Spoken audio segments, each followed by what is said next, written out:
Souder, polir, assembler, cette PMI fabrique des gros équipements en acier pour les constructeurs automobiles, les fabricants de pneus et les pétroliers qui creusent des puits dans la région.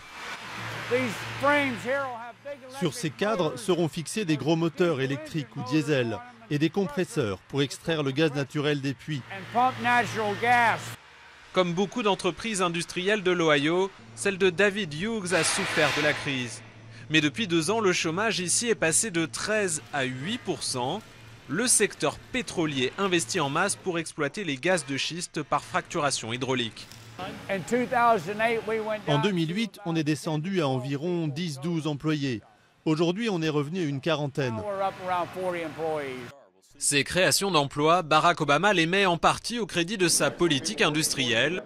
Il est même venu lancer l'agrandissement de cette aciérie du groupe français Vallourec. Mais pour ce professeur qui étudie la vallée de l'acier depuis 20 ans, les usines ne reviennent qu'au compte-gouttes.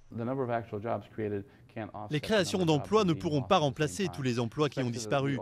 En plus, le secteur pétrolier est connu pour être très volatile. Ça ne dure jamais très longtemps. Un exemple parmi d'autres du chômage persistant. De 1979 à 2009, Ray a fabriqué des objets en plastique à la chaîne dans la même usine. Et du jour au lendemain, il a été licencié. Même pour des boulots d'ouvriers, ils demandent un CV maintenant. Moi, je n'avais jamais écrit de CV avant.